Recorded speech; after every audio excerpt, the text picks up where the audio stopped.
Welcome to UberSchool's comprehensive guide on comparing and contrasting various types of security controls. I'm Pete, and joining me today is my esteemed colleague. Dana here, folks. Always a pleasure to dive into the nitty-gritty of cybersecurity with my good friend Petey. Now, before we start, let me remind you all that understanding these controls is crucial for acing your exams and, more importantly, for your future careers in the field. Absolutely, D-Man. And remember, students, this isn't just about memorizing facts. We want you to truly grasp the concepts and be able to apply them in real-world scenarios. So let's kick things off by breaking down the main categories of security controls. Right you are, Pete. We've got 4 main categories to cover: technical, managerial, operational, and physical. Each of these plays a vital role in a comprehensive security strategy. Let's start with technical control, shall we? Excellent idea, Dana. Technical controls are security measures implemented through technology. These are typically automated and require minimal human intervention once set up. Think firewalls, intrusion detection systems, and encryption. And what's the strength of technical controls, Pete? Great question, D. The strength of technical controls lies in their consistency and ability to process vast amounts of data quickly. However, they can be complex to set up and maintain, and may struggle with novel or nuanced threats. Spot on, Petey.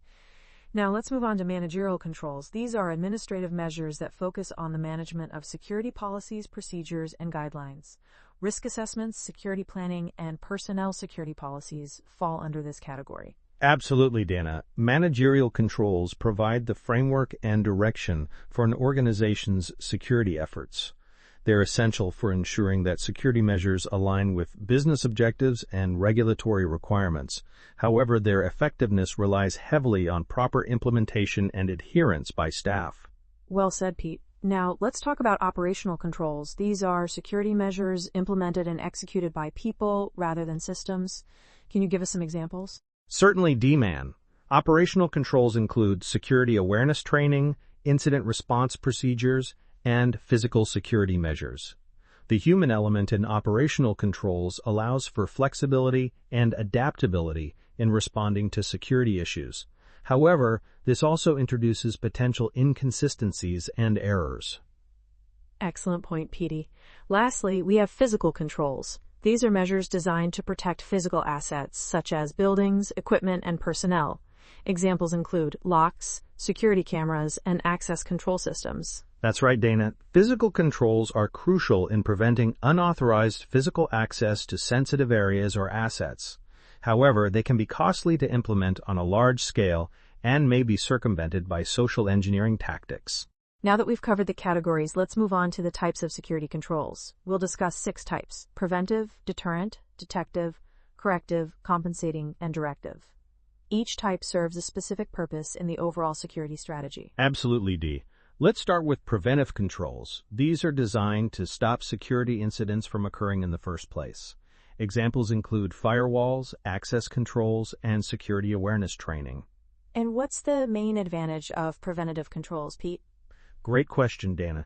Preventive controls act as the first line of defense, aiming to block potential threats before they can cause harm. While highly effective when properly implemented, they can sometimes impede legitimate activities if not carefully calibrated. Excellent explanation, Petey. Now let's move on to deterrent controls. These are meant to discourage potential attackers from attempting to breach security. Examples include warning signs, visible security cameras, and the threat of legal action. That's right, D-Man. While these controls don't physically prevent attacks, they can significantly reduce the likelihood of attempts. However, their effectiveness can vary depending on the motivations of potential attackers. Well put, Pete.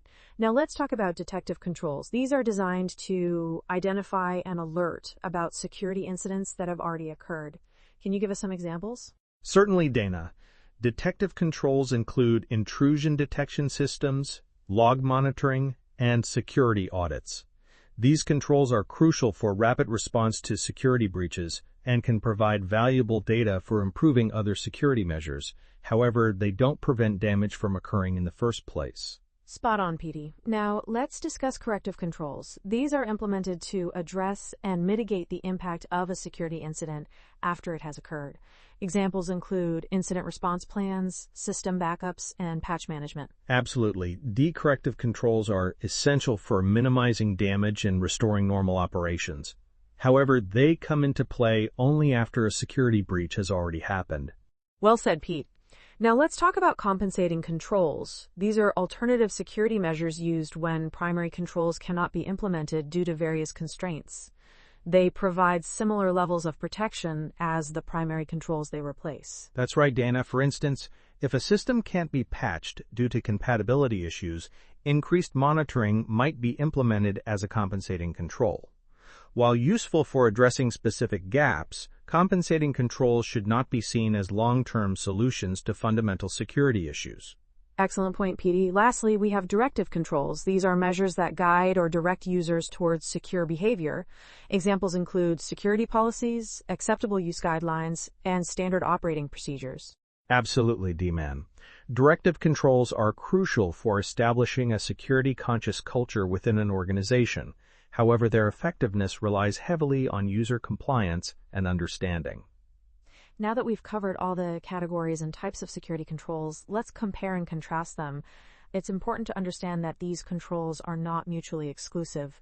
In fact, a robust security strategy often employs multiple types of controls across different categories. Absolutely, Dana. For instance, a firewall is a technical control that serves as both a preventative and detective measure. Security awareness training is an operational control that can be both preventive and directive. Physical access controls like key cards are physical controls that serve preventative, deterrent, and detective functions. Excellent examples, Pete. The choice of controls depends on various factors, including the specific security requirements, the nature of the assets being protected, regulatory compliance needs, and available resources. A balanced approach typically involves implementing a mix of controls to create defense in depth. That's right, Dee. It's also worth noting that while some controls, like technical ones, can be highly effective and consistent, they may lack the flexibility of human-operated controls. On the other hand, controls that rely heavily on human execution, like many operational controls, can be more adaptable but are also more prone to errors or inconsistencies. Well said, Petey. Now, let's take a moment to discuss the moral and legal implications of implementing these security controls. It's crucial for future cybersecurity professionals to understand the ethical considerations of their work.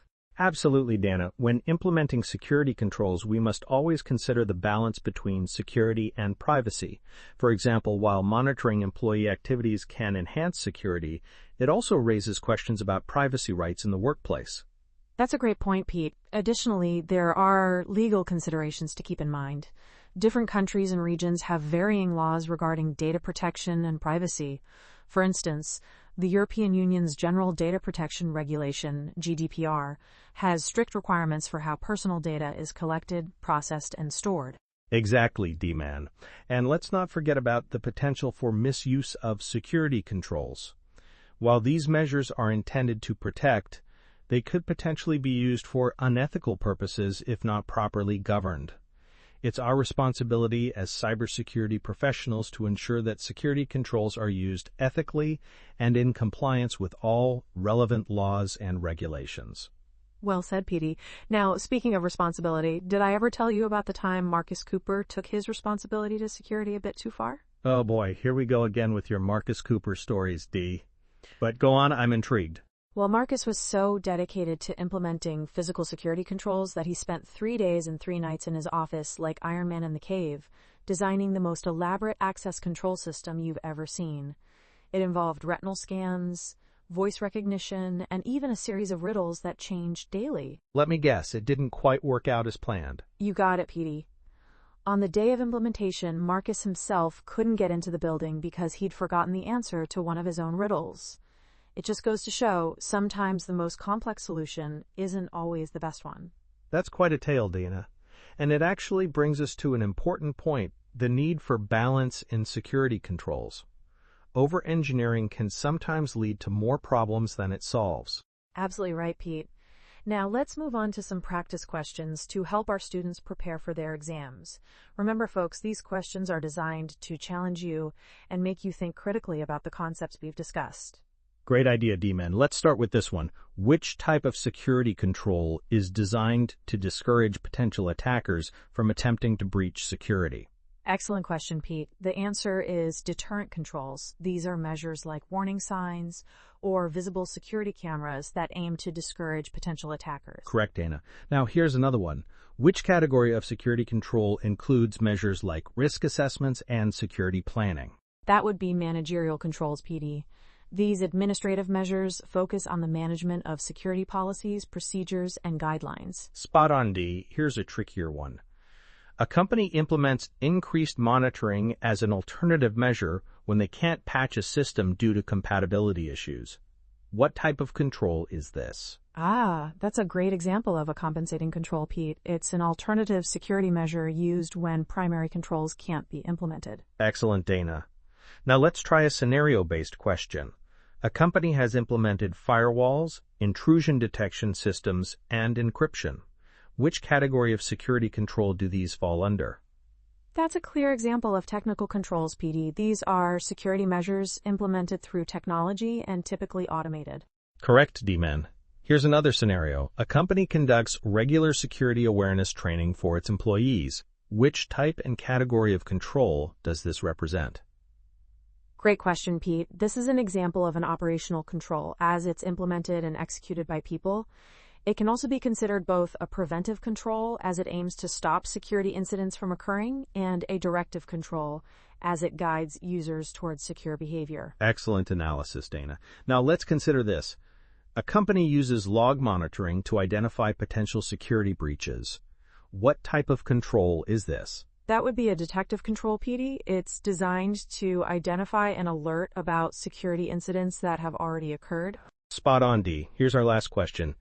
Which type of security control comes into play after a security breach has occurred to minimize damage and restore normal operations? That would be corrective controls, Pete. These are implemented to address and mitigate the impact of a security incident after it has occurred. Excellent, Dana. I hope these questions have helped our students solidify their understanding of the various types and categories of security controls. Absolutely, PD. Remember, students, understanding these concepts is crucial not just for passing your exams, but for your future careers in cybersecurity. Always strive to understand the why behind each control, not just the what. Well said, D-Man. And don't forget, a comprehensive security strategy often involves a combination of different types and categories of controls. It's about creating layers of security, or what we call defense in depth. Exactly, Pete. And always keep in mind the ethical and legal implications of implementing these controls. As future cybersecurity professionals, you'll be responsible for protecting not just data and systems, but also people's privacy and rights. Absolutely, Dana. Well, I think we've covered a lot of ground today. Any final thoughts for our students? Just this, Petey. Security is an ever-evolving field. The controls we've discussed today are the foundation, but always be prepared to learn and adapt as new technologies and threats emerge. Stay curious, stay ethical, and never stop learning. Couldn't have said it better myself, D. And with that, we'll wrap up this UberSchool production on comparing and contrasting various types of security controls. Remember, students, you've got this. Study hard, think critically, and you'll ace that exam. Absolutely, Pete. And don't forget, if you need any additional resources or have questions, UberSchool is here to support you every step of the way. Until next time, stay secure.